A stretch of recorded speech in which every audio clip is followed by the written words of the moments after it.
नमस्कार दोस्तों। कहते हैं कि हमारे भाग्य में जो लिखा है वो हमें मिलकर ही रहेगा। उचित समय आने पर कोई व्यक्ति या कोई भी संस्था हमारे भाग्य का लिखा हमें मिलने से रोक नहीं सकता। इसी बात को बयान करती है हमारी आज की यह कहानी, जिसका नाम है भाग्य का फल। यह कहानी पंचतंत्र से ली गई है और महत्वपूर्ण सीख हमें देती है।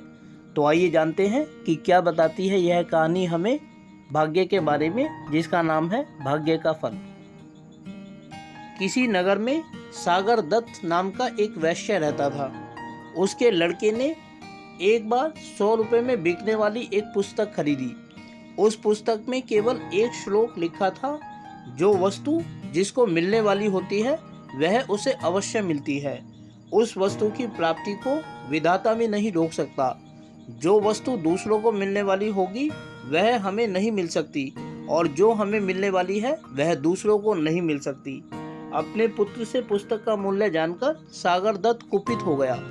उसने तुरंत अपने पुत्र से घर छोड़कर चले जाने के लिए कहा। सागर दत्त का पुत्र अपमानित होकर घर से निकल पड़ा। वह एक नगर में पहुंचा। लोग जब उसका नाम पूछते तो वह अपना नाम प्राप्तव्य अर्थ ही बताता। कुछ दिनों बाद नगर में एक उत्सव मनाया गया।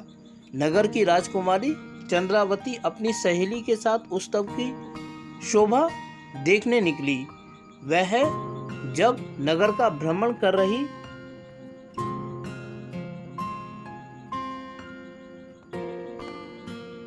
थी तो किसी देश का राजकुमार उसे भा गया। वह तुरंत अपनी सहेली से बोली, सखी, जैसे भी हो इस राजकुमार से मेरा परिचय कराओ। राजकुमारी की सहेली तत्काल उस राजकुमार के पास पहुंची। वह बोली, मुझे राजकुमारी चंद्रावती ने आपके पास भेजा है।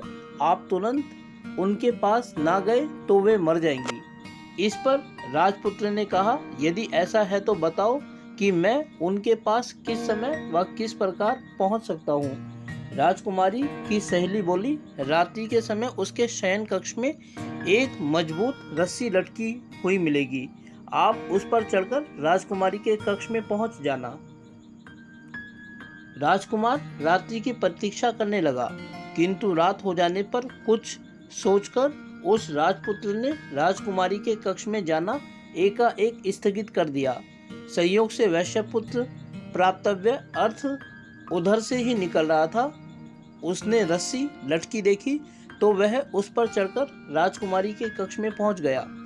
राजपुत्री ने उसे राजकुमार समझ उसका खूब स्वागत सत्कार किया।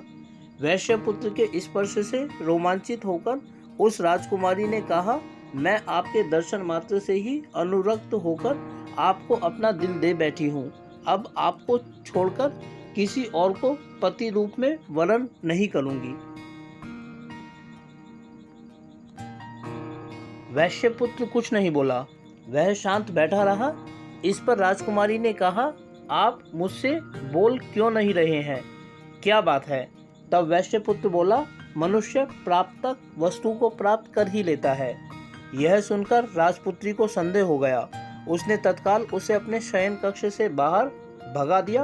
वैश्यपुत्र एक बार फिर सड़क पर आ गया। तभी उसे सामने से आती एक बारात दिखाई दी। वह उस बारात में शामिल होकर उनके साथ साथ चलने लगा। बारात अपने स्थान पर जा पहुंची। उसका खूब स्वागत सत्कार हुआ।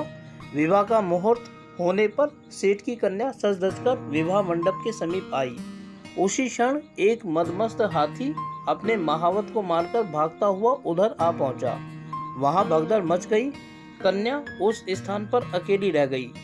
कन्या को भयभीत देखकर प्राप्तव्य अर्थ ने उसे सांत्वना दी, डरो मत, मैं तुम्हारी रक्षा करूंगा। यह कहकर वह हाथ में एक डंडा लेकर हाथी पर पिल पड़ा। हाथी सहमकर वहां से भाग निकला।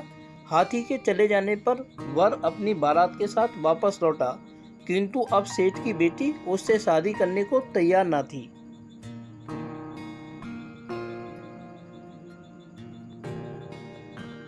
इस प्रकार वर व कन्या पक्ष में विवाद बढ़ गया और रात्रि भी बीत गई। प्रातःकाल वहां भीड़ एकत्र हो गई। इस विवाद की बात सुनकर राजकुमारी के साथ स्वयं राजा भी वहां चला आया। उसने वैश्यपुत्र से कहा, युवक, तुम निश्चिंत होकर मुझे सारी बात बताओ। वैश्य पुत्र ने कहा, मनुष्य प्राप्तव्य अर्थ को ही प्राप्त करता है। यह सुनकर राजपुत्री बोली, विधाता भी उसको नहीं रोक सकता। यह सुनकर विवाह मंडप में आई सेठ की कन्या बोली, जो वस्तु मेरी है वह दूसरों को नहीं हो सकती। राजा के लिए यह सब पहेली बन गया। उसने दोनों कन्याओं से पृथक पृथक सारी बात सुनी और जब वह आश्वस्त हो गया तो उसने सबको अभयदान दिया। उसने अपनी कन्या को 1000 दामों के साथ आदर पूर्वक प्राप्तव्य अर्थ को समर्पित कर दिया। इतना ही नहीं, उसने उस वैश्य पुत्र को अपना पुत्र भी मान लिया और युवराज पद पर प्रतिष्ठित कर दिया। दोनों कन्याओं से विवाह कर वैश्य पुत्र आनंद पूर्वक महल में रहने लगा। बाद में उसने अपने समस्त परिवार को भी वहां बुला लिया। तो दोस्तों, छोटी सी एक कहानी क्या सीख देती है हमें कि मनुष्य प्राप्तव्य अर्थ को प्राप्त कर ही लेता है। तो दोस्तों, छोटी सी यह कहानी भाग्य का फल हमें बताती है कि हमारे भाग्य में जो भी लिखा है वह उचित समय आने पर हमें मिल ही जाएगा, और जो चीज़ हमारे भाग्य में नहीं लिखी है, कितना ही प्रयास कर लें हम, लेकिन वह हमें कभी नहीं मिल सकती। हम चाहे कितनी भी कोशिश करें, कितने भी प्रयास करें, जो चीज़ हमारे भाग्य में नहीं है वो नहीं मिलेगी, और जो चीज़ हमारे भाग्य में है वह स्वतः हमारे पास आ जाएगी। उसके लिए चाहे हमें किसी भी प्रकार का प्रयास करने की आवश्यकता ना हो। तो उम्मीद करता हूँ कि आप लोगों को यह वीडियो अच्छी लगी होगी, और साथ ही आपसे अनुरोध करता हूँ कि यदि वीडियो अच्छी लगी तो वीडियो को लाइक और चैनल को सब्सक्राइब जरूर करें। इसके अलावा आगे आने वाले अन्य समय में अन्य वीडियोस को देखने के लिए जुड़े रहें मेरे साथ मेरे इस YouTube चैनल पर, जिसका नाम है सिंपल एजुकेशन। फिलहाल आप लोगों से विदा लेना चाहूँगा। वीडियो को देखने के लिए आपका बहुत बहुत धन्यवाद।